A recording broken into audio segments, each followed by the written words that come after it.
Paz seja convosco. É isso aí, meus amados. Estamos mais uma vez aqui com vocês, já um pouco atrasado para estar trazendo o vídeo, né? Fazendo vídeo, mas quero falar para vocês que agradecer a todos que compartilharam meu vídeo, que comentaram, se inscreveram, fizeram alguma coisa, né? Quero agradecer vocês. E quero dizer que no próxima semana estarei fazendo aí o sorteio da toalha, tá? Para quem ganhar, está vendo a melhor maneira de fazer o sorteio justo, né? Para ver quem vai ser o vencedor, tá? E vai levar a linda toalha, presente do canal Calixto Rumo ao Novo Dia.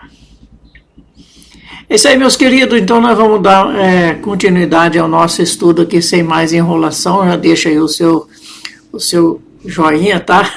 Se você ainda não se inscreveu, ou se mesmo que ainda se inscreveu, confira aí a sua inscrição. Se você não se inscreveu, se inscreva, tá bom? E acione também o sininho, marque todos para não perder os nossos conteúdos. E hoje nós vamos estar falando a respeito do nascimento de Jesus, na visão de Mateus. Né? Eu sei que o lema hoje, inclusive coloquei aqui, eu sei que o lema hoje é de falar de escatologia, até pelo fato do Papa ter morrido, né? Então, Apocalipse 17 tem entrado na graça aí dos teólogos para estar falando sobre escatologia. É claro que nós temos que estar preocupados com escatologia, porque em 1 Tessalonicenses capítulo 5, ali para o versículo 4, por aí, você vai ver que nós não somos da noite para que aquele dia nos apanhe de surpresa. É claro que nós não vamos saber o dia e a hora, mas poderemos saber a semana, o mês, etc, etc. Então, uma coisa é saber o dia, outra coisa é ser pego de surpresa. Mas o nosso tema de hoje não é esse. O nosso tema de hoje é sobre o nascimento de Jesus, tá bom? Então, nós vamos aí, então, aqui para Mateus, né? No capítulo 1, né, de Mateus, nós vamos ler, então, que José e Maria, eles estavam prometidos. Maria e José estavam prometidos, na nossa linguagem de hoje, estava noivo, né? Só que os noivos de hoje, até mesmo os namorados de hoje, é complicado, já não tem mais namorado, já é namorido, né? Já começam, nós estamos vivendo um tempo que os pais já não estão nem aí mais com as filhas, né? Estão falando das filhas e dos filhos também. Eles começam a namorar, já parte para tudo. Já é uma vida de casado. Mas na época de José era diferente, era prometido. Naturalmente, eles se conversavam, provavelmente passava longe de abraçar, beijar, essas coisas, não tinha essas coisas, não, era simplesmente promessa. Então Maria estava prometida a José em casamento, que ali uma mocinha ingênua, vamos dizer assim, mas uma pessoa que foi a escolhida. Ela foi escolhida entre as mulheres, como diz, né? Escolhida entre as mulheres. Então Maria recebeu a visita do anjo e no momento da visita, ela ficou grávida. Nós vamos estar falando isso, né? Nós vamos estar falando mais detalhes sobre isso quando nós estivermos fazendo o próximo vídeo, que vai ser na visão de Lucas. O nascimento de Jesus na visão de Lucas. Mas na visão de Mateus, Mateus simplesmente dá uma explicação aos seus conterrâneos, né? Mateus, ao relatar isso aos judeus, seria, sim, impactante por se tratar de muitos casos histórico deste tipo. de caso de gravidez pelos deuses e, ao mesmo tempo, se dividia as opiniões. Com certeza, aquele tempo ficou meio complexo, né? A história de Mateus para os conterrâneos da época. Mas havia muita história, até para os romanos. Lembra no caso aí de Rômulo e Remo, que a sua mãe, a Réia Silva, assim, ficou grávida através do deus Júpiter. Então, mas para os judeus, para os crentes judeus, não era um fato estranho. Não era um fato estranho. Claro que em todos os tempos você vai encontrar pessoas com opiniões diferentes. Vai encontrar pessoas com opiniões diferentes. Isso é muito comum. Isso é muito comum, encontrar pessoas com opiniões diferentes, né? Mas eles também sabiam que casos havia acontecido, como, por exemplo, o fato do pai Abraão, já a Sara ser uma mulher avançada em idade e ainda assim estéril, e conseguiu ter aí Isaac. Assim também aconteceu com Rebeca, aconteceu com muitas outras mulheres da Bíblia. Então, os irmãos judeus sabiam muito bem, biblicamente, pela Torá, historicamente, eles sabiam que milagres assim tinham acontecido, e o fato de Maria estar grávida pelo poder do soberano Criador não seria assim tão inaceitável para os crentes judeus.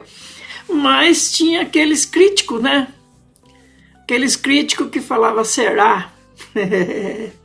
Você conhece essa história, você sabe que até hoje nós temos aí esses problemas, né? Então Mateus relata para os seus conterrâneos que José não tinha feito nada e era justo. Além disso, José foi muito misericordioso, por isso tentou fugir. José sabia que se ele entregasse Maria, se ele entregasse Maria, falar, viu, Maria está grávida e eu não tenho nada a ver com isso.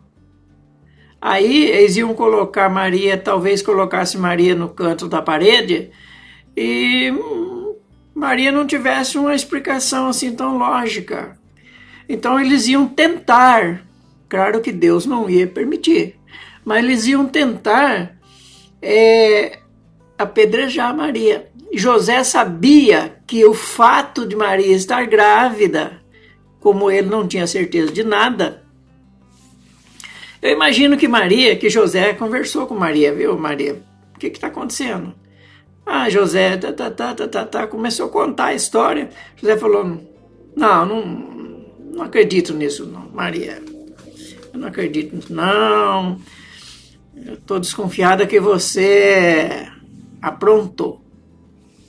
Eu estou achando que você aprontou. Mas José falou, não, se eu entregar Maria,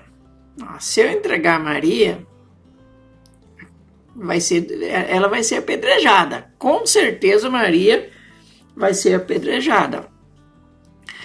Ele falou assim, se eu assumir Maria, se eu assumir a criança, não é do nosso feitio.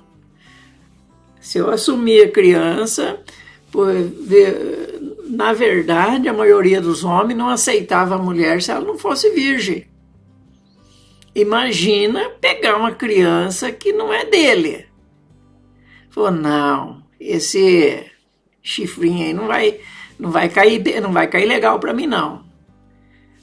Eu, pelo meu caráter, José, não aceito isso. Mas eu também não quero que Maria seja apedrejada. Ela vai, eu vou fazer o seguinte, eu vou embora, eu vou sumir no mundo, desaparecer, que aquele tempo é fácil desaparecer, né? Você saísse aí 200 quilômetros, 300 quilômetros aí, você desaparecia, não tinha... Dificilmente alguém ia saber onde você estava. Então ele falou, eu vou desaparecer, eu vou ficar como culpado, quando as pessoas veem que Maria está grávida mesmo aí eles vão culpar eu. Só que eles não vão me achar para me matar. Porque eu nunca mais vou poder voltar aqui. Infelizmente eu vou ter que sofrer. Vou ficar longe do meu familiar, mas vou sair secretamente, vou embora. Né? Então ele tentou fugir, pagar o preço como desertor, como culpado. Mas não admitiu o papel de ser corno. Existe um ditado que diz que Deus tarda, mas não falta. Eu não concordo com esse ditado que Deus tarda, mas não falta. Eu acho que Deus chega no momento certo. Deus chega no momento certo, né?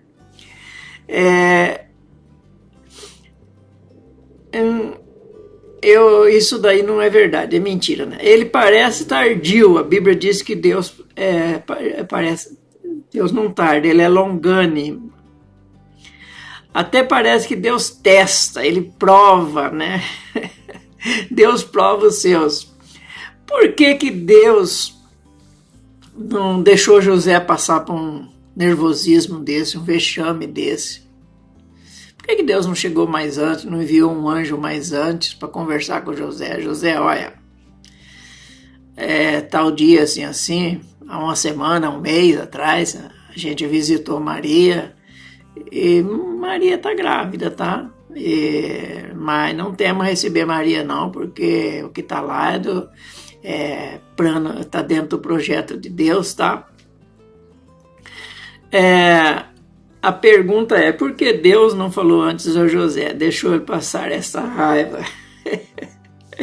Meus queridos, quantas vezes a pessoa paga um preço alto de estudo, muitas vezes vizinho perturbando. Eu já tenho experiência disso, tá? Às vezes Deus age rápido e às vezes Deus demora para agir. Deus quer fazer um teste com você, saber até que ponto você vai. Qual é a sua fé? Até que ponto você chega? Você é capaz de entregar alguém? Você é capaz de amar alguém?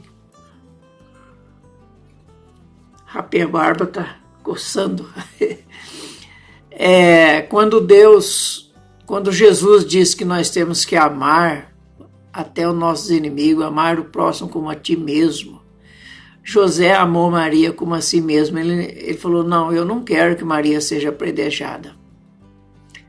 Então ele resolveu pagar o preço que ele não devia. Ele resolveu pagar um preço alto que ele não devia.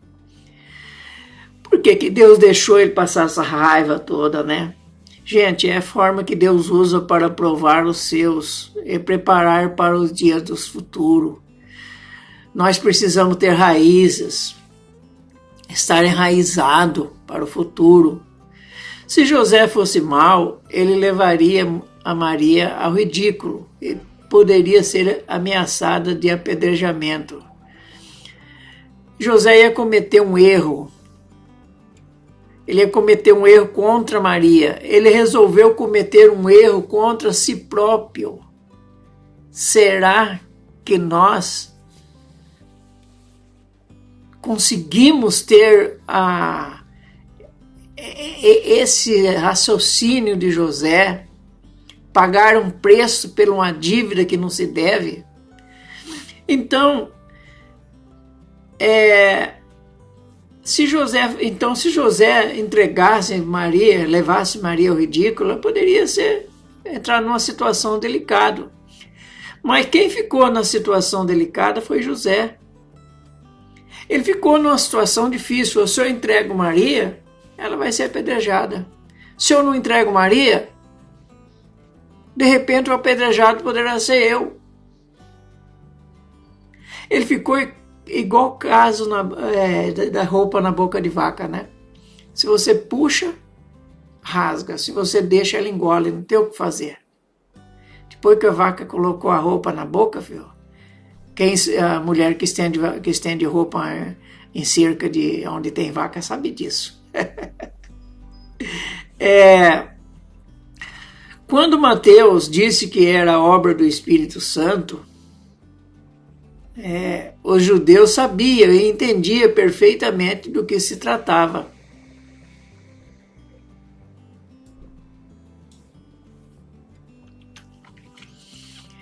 Entendia perfeitamente do que se tratava. Um outro detalhe, o nome.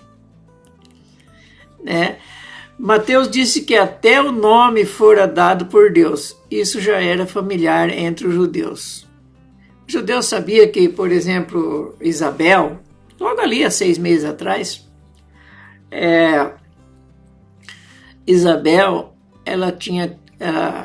João Batista, quer dizer, acho que nessa época ainda, não sei se João Batista já tinha nascido, não tinha, porque ele é 6 meses, né, de diferença de Jesus. Mas o caso de Isabel, por exemplo, Zacarias recebeu o anjo ali, o anjo falou até o nome, que se daria o nome de João. Até não era um nome corriqueiro entre a família deles, né? Então, o anjo deu o nome de João. E Isabel também é estéril, né? Então, João Batista também é um milagre em fase de nascimento. Então, o fato de Jesus também o anjo ter dado o nome de Jesus, também não era, já era, digamos assim, para os judeus isso era aceitável. Quer dizer, englobando tudo a situação, era algo questionável, sim. Será? Apesar daquele tempo, acreditava-se mais na pureza das mulheres, nas palavras das mulheres. E também acreditava, como tinha fatos históricos, como esse do caso de João, também havia possibilidade de uma boa parte crer, acreditar, crer na pureza de Maria e no fato de que Jesus realmente era o prometido que havia de vir e estava vindo através de Maria. Quando Mateus diz que este tinha uma função libertar, salvar o seu povo, a situação do povo ali já estava difícil, né? A situação do povo estava difícil, porque já fazia muitos anos, sei lá, 500 anos, que eles estavam vivendo sob julgo babilônico, julgo dos medos persas, julgo romano. Então eles estavam vivendo sob julgo. Agora estavam vivendo sob julgo romano. Eles não tinham um país, e não era um povo liberto, não era um povo que podia chamar de um povo judeu, um povo que tinha sua terra, um povo israelita. Não tinha esse lugar. Não, já depois do exílio, que foi as 10 tribos exiladas para a Síria, e a tribo de Judá com Benjamim foi exilado ali para Babilônia, que no caso é ali do lado do Iraque, né? Então, eles queriam ter, né? Então, salvar o seu povo. Eles já pensaram fisicamente de ter uma nação, que Jesus ia crescer, ia ser o Messias, né? Claro, o prometido, e estabelecer uma equipe, ia fazer guerra contra os romanos, ia vencer a guerra, ia ter o seu ter suas terras de volta, ter o seu reino de volta. Só que os planos de Deus eram muito maior que isso. Os projetos de Deus eram maior que isso. Então, quando diz que ele vinha para libertar, então ele vinha para livrar, para perdoar. Porque por que o povo estava vivendo nessa situação? Por causa dos pecados dos antigos reis, os últimos reis, no caso aí Jeoaquim, que foi um dos últimos reis dos judeus, né? Não estou nem falando do rei das 10 tribos, que os reis das 10 tribos, a maioria deles foram tudo perverso.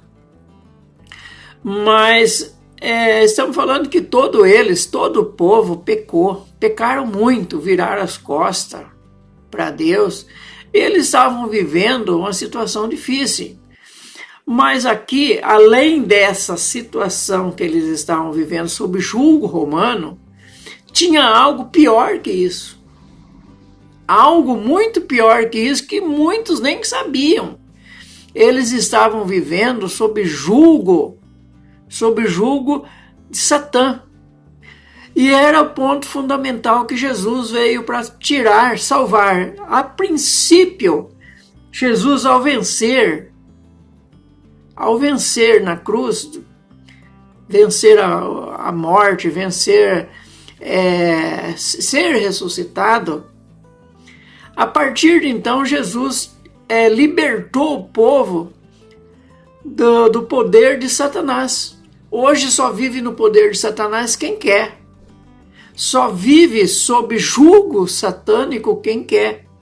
Porque Jesus pagou o preço.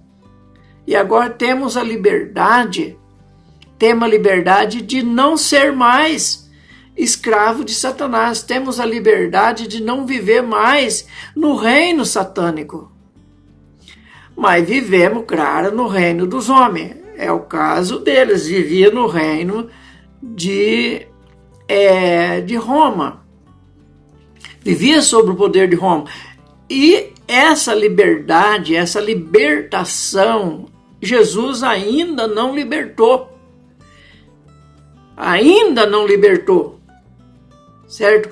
Jesus libertou do governo, libertou do reino de Satanás, não do reino dos homens. Do reino dos homens, Jesus vai libertar quando ele chegar. Possivelmente, muito breve, ele está aqui para libertar as pessoas do reino humano, como está em Daniel capítulo 2, versículo 34, 35, 44, 45, que ele vai estabelecer o seu reino no mundo todo. Todos, conforme está em Apocalipse, que todos os reinos vieram a ser. Isso vai acontecer ainda. Estamos falando literalmente, fisicamente, mas espiritualmente, a partir da morte de Jesus, a partir da ressurreição de Jesus, nós não precisamos mais ser escravos de Satanás. Espero que tenham entendido, certo? Se não entendeu, é claro que estou à disposição, aqui tem o WhatsApp, tá? WhatsApp, pode entrar e a gente conversamos e também podemos conversar aqui nos comentários. Então, Jesus veio para libertar eles dos pecados, não dos poderes romanos, não por enquanto. Ou seja, tirar da posse de Satã e dar-lhe o direito de fazer parte do reino legítimo. O reino legítimo é o reino de Deus, é um reino espiritual. Nós podemos ser, sim, cidadão do reino de Deus, hoje, agora, já. Nós podemos ser cidadão do reino de Deus, porque o reino de Deus, ele é um reino invisível, ele não vem com aparência, com guerra, com briga. O reino de Deus, ele é algo invisível, ele está dentro da pessoa. Eu já falei disso em outros vídeos. Espero que vocês entendam isso. Quem não viver no reino de Deus hoje, ele poderá estar fora do reino de Jesus. Não adianta querer ser um escolhido, um transformado, se você não vive no reino de Deus, se você não entrar no reino de Deus. Jesus diz para Nicodemo que para ver e para entrar, são duas coisas, ver e entrar, duas coisas diferentes. Nós precisamos nascer de novo, nascer da água e também do Espírito. Nascer só da água não adianta, tem que nascer do Espírito também, para entrar no reino de Deus. E o entrar no reino de Deus é o agora, é já. Ou seja, tirar da posse e dar-lhe o direito de fazer parte do reino legítimo, no caso ainda no sentido espiritual, no sentido físico não. Na base física somente quando ele tomar posse, conforme já comentamos. O anjo ainda afirma que Jesus traria de volta o Deus que o pecado afastou. Ou seja, o seu nome será Emanuel, Deus conosco. Então, quando Jesus estava aqui, Jesus já apresentou o Pai. Quem me vê, vê o Pai. Como ele disse para Filipe ali em João 14, né, versículo 7 e 8 por aí, ele fala assim, quem vê a mim, Filipe disse, Senhor, mostra-nos o Pai, é o que basta. Ele falou, quem vê a mim, vê o Pai. Pois nós fazemos a mesma coisa, eu faço a vontade do Pai, todo o que o Pai gostaria que fizesse, eu faço. Então, a obra que eu faço é a mesma que o Pai faz. Então, é o seguinte, Jesus veio como Emanuel para representar o próprio Pai aqui aos homens e trazer a lei de volta, trazer aquilo que Deus queria que o homem nunca saísse dele. E também assumir o pecado dos homens, trazendo de volta os homens, unindo o homem a Deus, através de Jesus, unindo o homem a Deus, trazendo o homem para o seu reino, o reino do Pai. Então José, ele aceitou Maria, ele recebeu Maria, coabitou com Maria, mas não teve relações com Maria. Maria, enquanto estava grávida, José não mexeu com Maria. Jesus nasceu, José esperou mais 41 dias. Daí, a partir de então, depois que Jesus já tinha 41 dias nascido, que foi representado no templo, então, a partir de então, José tomou Maria como sua verdadeira mulher, como mulher, certo? Que eu espero que todos vocês entenderam. Se pintou alguma pergunta, eu faço questão, eu agradeço a todos vocês que comentarem, agradeço a todos vocês que compartilharem, que deixaram o joinha aí, você que se inscrever no meu canal, tá bom? E na próxima semana nós saberemos, como presente do Dia das Mães, tá? Nós saberemos quem é o contemplado ou a contemplada da linda toalha de mesa. Que Deus abençoe. Aqui agora vou estar deixando o nome das pessoas que já estão concorrendo. Que Deus abençoe a todos e até breve, se assim o Senhor permitir.